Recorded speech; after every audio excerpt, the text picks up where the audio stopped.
Hi, welcome to the channel. This is Sightless Living. If you're new around here, my name is Anita.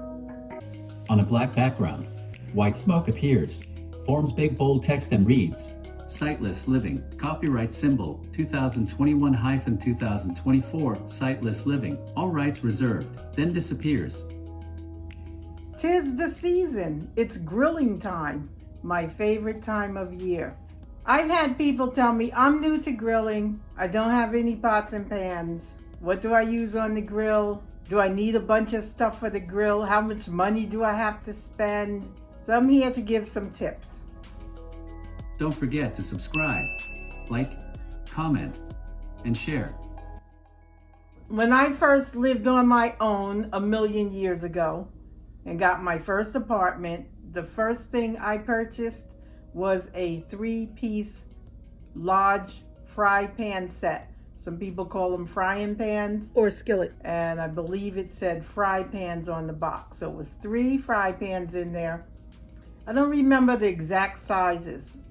It was a small, medium, and large. It may have been a 6-inch, an 8-inch, or a 10-inch, or I don't even want to guess because I just called them small, medium, and large.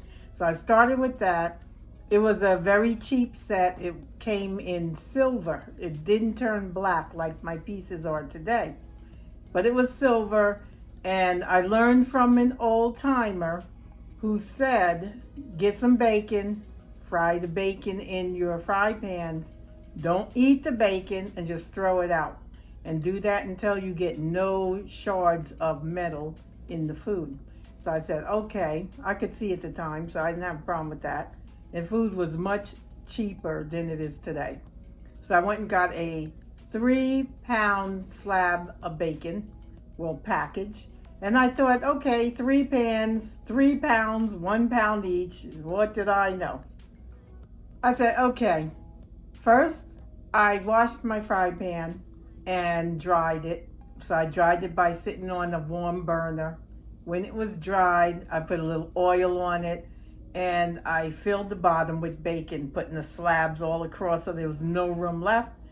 I let it fry on the stove and it smelled great at first, and then after a while it started smelling like iron pipe. I look in the pot and there's like silver stuff all over the bacon. You can see little shards of metal just bubbling in the oil. And I was like, oh, okay, that's what they were talking about. So after the bacon was cooked, I let it cool a little and then I threw it out. I wiped it out with a paper towel like I was instructed. I washed it with a little soap, not too much. I washed the inside, then I flipped it over and I washed the outside, rinsed it very well, and then I stuck it back on the warm burner and let it dry.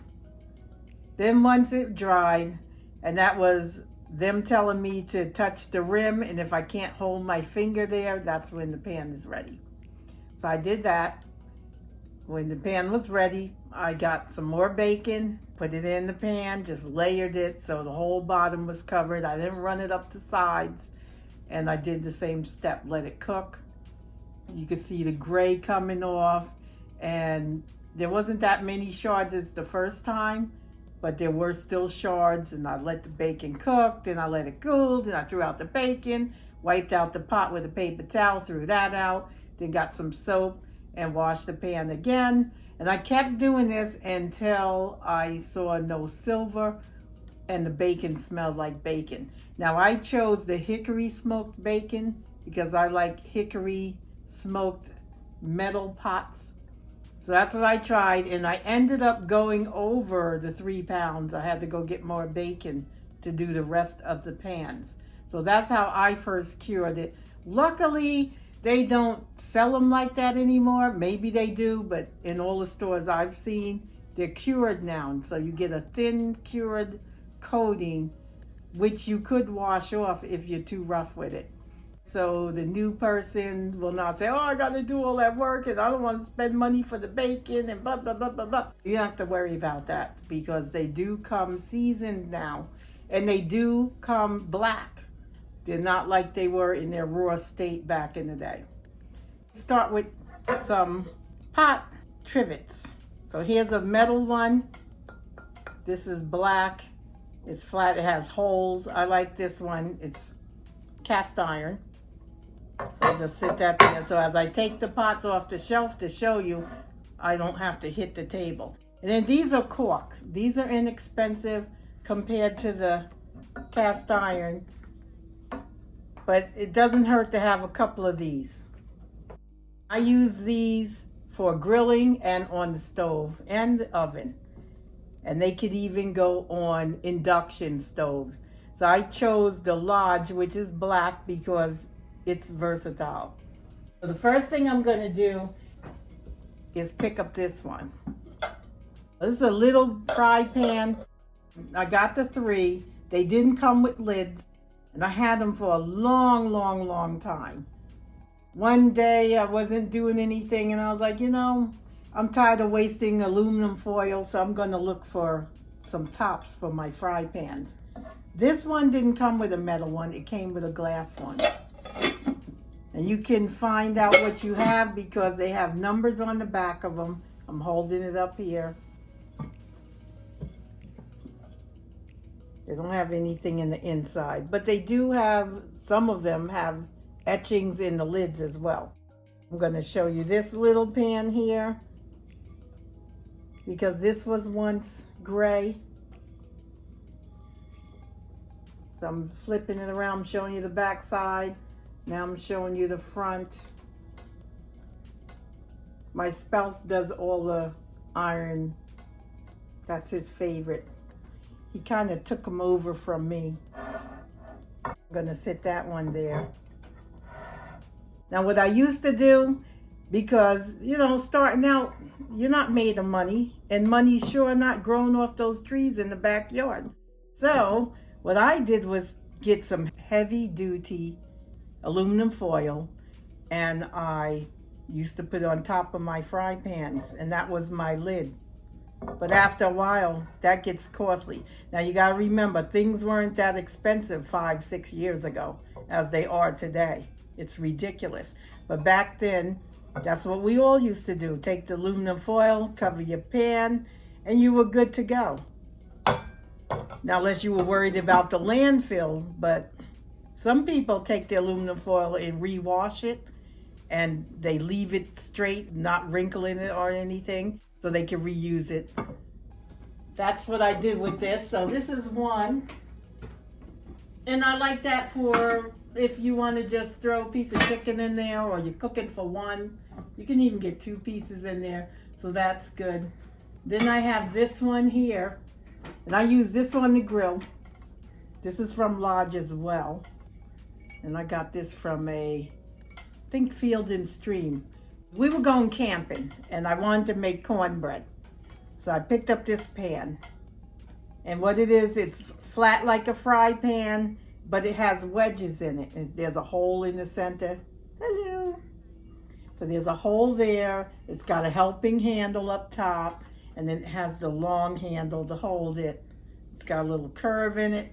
But I like this because I was able to make cornbread, and you can just stick it on the fire, and they came out very good. They had a little light smoky taste to it. And this one doesn't have a lid, so I'll just leave it over here upside down. I have a little rack for them, and that's where I keep them, my cast iron cookware. And then here's a teeny weeny fry pan. This is a freebie they threw in, but it's cute. You can melt butter in it. It's rough. It doesn't have a smooth finish like the Le Creuset, which I'll show you in a bit. But you can just put sauces or whatever you want in there to heat it up. This is another thing that they sent me, a sauce pot. And I think that was a freebie too. I'm not really sure. Maybe not. But when you get these little pots like this, they have rough centers, and this will get smooth with time, with curing, and I'll show you how you do that in a video coming up. So I'll put that one back. So there we go there. And then we do griddle cooking on the grill, so this is good. You can use it in your fry pan. If you have a griddle on your stove, you can use this. And you could also use it on your grill outside. And what this is, it's a flat piece of metal. It has a handle. Mine has wire on it. And then it's a flat surface. And we have a couple of these. Some have ridges in them. This one happens to be flat. So you can sit on your bacon, a grilled cheese sandwich, whatever you want to do with that, a steak. You can even get these fancy and have your last name initial put in there and brand your steak. So that's an idea with that if you want to get that fancy. But first, starting out, I would just start with a 3-piece fry pan set if you don't have any iron. These are handy.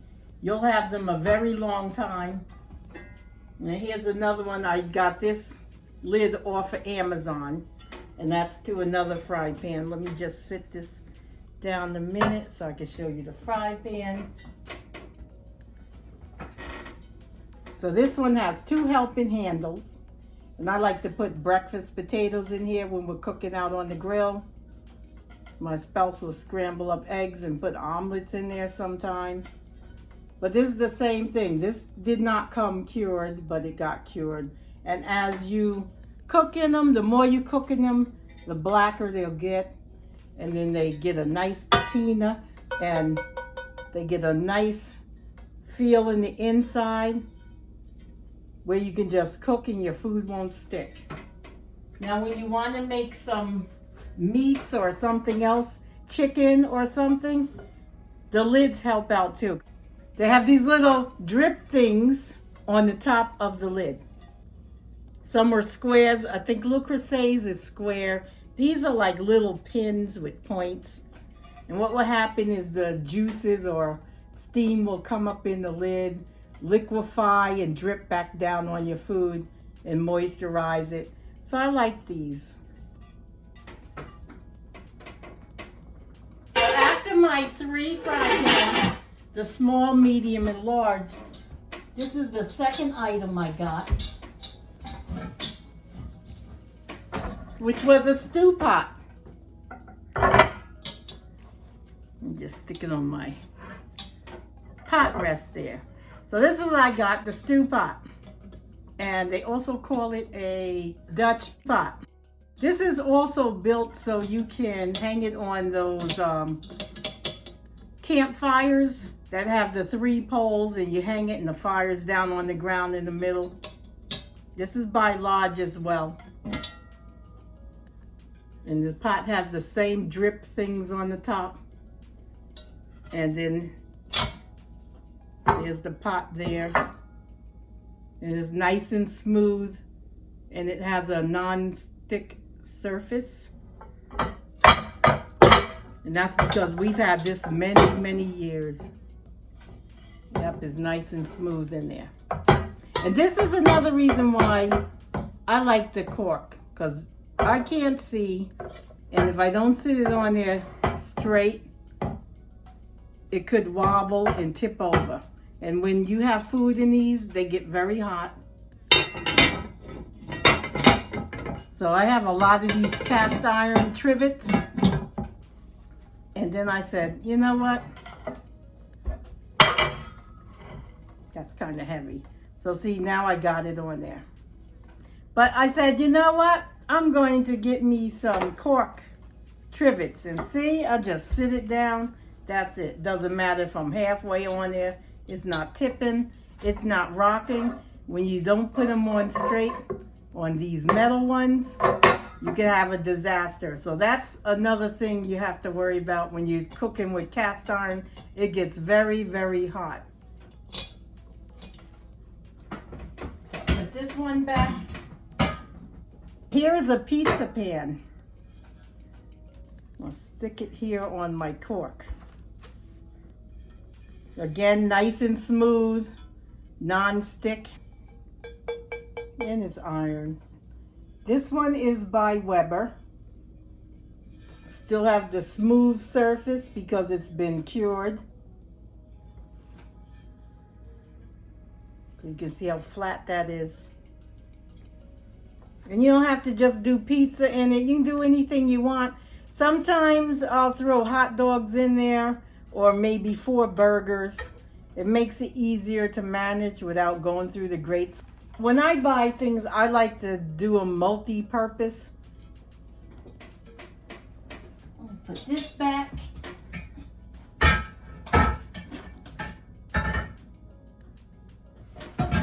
Then if you want more bang for your buck, you can get a multi-pot like this one. So the top has 2 loop handles and it's very shallow, and you could cook something in that.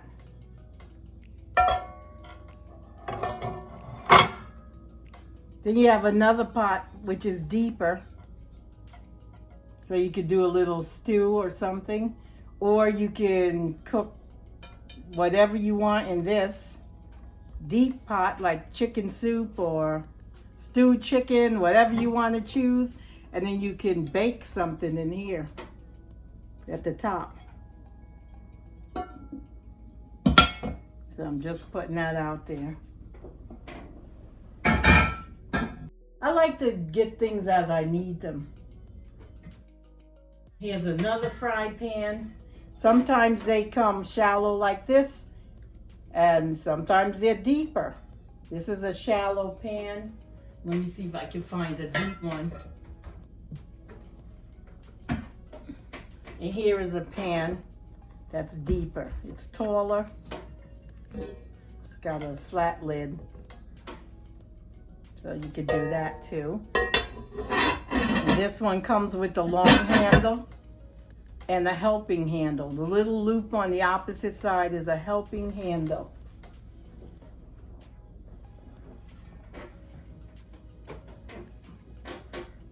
Let's see.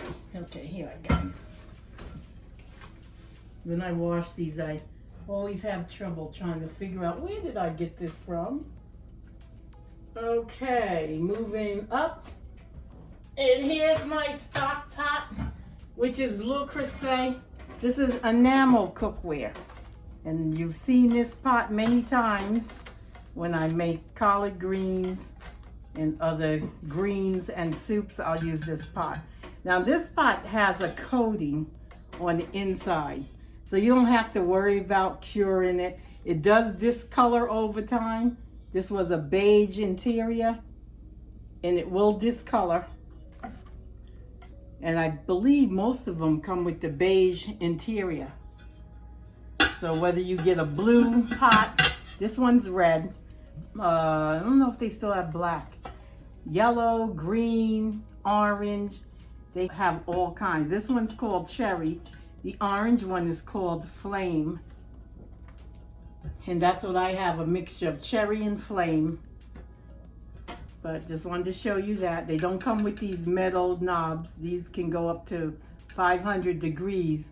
They come with a phenolic, I think that's what they call it, phenolic knob, which is black. So I upgraded my knobs because these go from the stove to the oven. They can also go from the fridge to the oven, but I would let it get room temperature because you can crack your enamel. Even though the price they charge for these is for lifetime, compared to the Lodge down here, that stew pot I just showed you, that was under 50 bucks. So I would just look at the pots that I like and see if it fits in your budget, but there are pots out there for all types of budgets. And what happened to me is I used to buy those handles with screw into the pot. One day I was making pasta.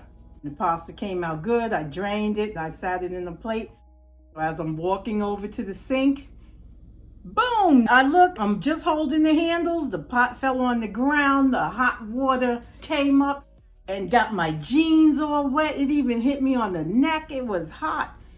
But I didn't get 3rd-degree burns. I went out and got some new pots, and that was the end of that story. Since that traumatic experience, I don't buy any pots the handles screw on. They have to be embedded or welded with the Le Creuset. Here's another pot. This is called a sizzler. It's black in the interior. It's red on the outside. And you can just throw your vegetables in there and grill them in the oven. So that's how that goes. I like this pot too. And that's where I keep my trivets. Put my 2 little corkies there, and then I'll put my cast iron in there. Yep. In these pots, if you go with the cast iron, you gotta be careful. Make sure if you drop it, you move your feet out of the way very quickly because you could break a toe. And then here's a little casserole. That's red as well. Just like the big one. You can get different sizes to fit your budget and to fit your family size. I bought the Le Creuset. I just did regular cooking, and one day I noticed a little pit in there, and you could see a little rust spot forming. I sent it back to him. This is where your insurance kicks in. That's included in the price. So they take it, they send me back a letter talking about they registered my return, blah, blah, blah, blah, blah, and sent me a brochure and picked my color. So I'm like, no problem. I'm looking through the brochure. I could see at the time. They said, look at the amount we gave you. I said, you know, I would like to get some green, blue, and have like a mixed kitchen. That would be great. I could have all these different colorful pots on my stove when I'm cooking. And my spouse goes, that would look crazy. I wouldn't do that if I were you. He's like, if you ever wanted to sell them, no one's gonna buy them because you have a mix. So that's how I have that. But I have an orange pumpkin. I have some peppers. They look like peppers. Apples. So I like the Le Creuset, and they only make a little bit of them before they break the mold. Now, if you don't want to pay Le Creuset prices, they have Staub.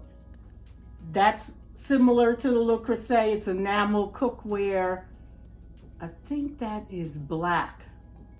Lodge is your best bet. It's very economical, very affordable. So that's why I have a lot of Lodge. And then they have Emile Henry. I think that's the name. And that's similar to Le Creuset as well. It's enameled cookware. I don't know what the inside of that looks like because I don't own any of those. Then I have a Bowden wok here. I got this for one Christmas. And it comes with a clear lid. It comes with a rack where you can put your broccoli up there as you're sauteing your meat, because your meat takes longer, but you do want your vegetables to have some flavor. So you can rest them up here on this rack. We don't really use this anymore because my spouse has a 40-pound wok, and I'll let him handle that. I get the pleasure of washing it though. Like I said, that's how I get my muscles, because that thing is heavy. But you may want to wok in your rotation. And you don't have to do Chinese. We wok all kinds of things. Fish, vegetables, chicken, root vegetables, green leafy vegetables. We just wok everything. So that's a good change. And last but not least, here's my little loaf pan. And I like this because you can bake bread in it. And you can also make meatloaf. You can roast some vegetables. And this goes on your grill and oven. Most of the stuff can go on the grill. I would not use the wok. And all the Lodge can go in there. And some of the Le Creuset I wouldn't put on the grill either. But stuff like this is nice, thick, heavy. This stuff you can throw on the grill. It can go in your oven. It can go on your stove. It can do a lot. You just don't want to leave any cast iron like a Lodge sitting in the water. Once you use it, clean it right away and put it up. So if I had to start over again, I would look for the 3-piece fry pan set and see if I could get that, because you'll get a bargain. You'll get all 3 pans with no lids. Then if you want, you can get lids for them. Even some of the high-end cookware doesn't come with lids. My sizzler pan up there, it's oval, but I do have an oval pot which can share the lid. And that's another thing. You can find some that share lids. A lot of these pans I showed you, like this fry pan for instance, it shares a lid with someone else. So I just leave it on my rack upside down, not right side up. Even though they're sitting on the rack and we wash them each time we use them, we still leave them face down so they don't collect dust. You can also put them in your cabinets, but I noticed they would tear mine up. They're too heavy. We cook a lot. We grill all times of year. Sometimes we're out there in the snow with a flashlight trying to get our grill on until a wolf or something comes by. No, we haven't seen any wolves yet, thank goodness, but we have seen a moose, and we've seen many bears and foxes. Coyotes are plentiful. We have a lot of snakes. The wildlife is plentiful, so we have a cutoff time for grilling. I'm not gonna go out there at 11 o'clock and start grilling because you could draw the animals. And sometimes you can hear them screaming bloody murder out there. And then when you come out, there's other animals you gotta bury before you go to work. So that's not fun.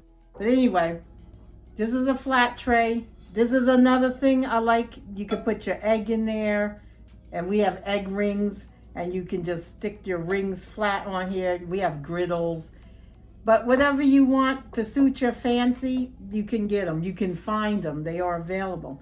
But with your egg rings, you gotta watch and make sure they are grill friendly. Whatever you want to put on the grill, you have to make sure it's grill friendly, because sometimes you can get your grill up to 1,000 degrees, depending upon how much charcoal you put in there. We went to a barbecue once, and the guy put in, I think, 2 bags of charcoal. It was huge, and it was at a park, and it was in the pavilion, and all of a sudden you heard boom! The thing just caught on fire. Remember that? Yep. Barbecue?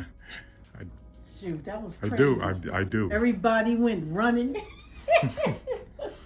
Yeah, I remember that. Each year we like to go into the stores and look for gadgets and gizmos for the grilling experience. And sometimes we get some really good bargains. But I did have a lot of inquiries about cookware. I got some newbies that are getting their own apartment and they're setting up their kitchen. So I wanted to show you the cast iron I started with. This is what we use currently and will fit on the shelf. I hope I have given you an idea of what to get. If you have a tight budget, I would start with large.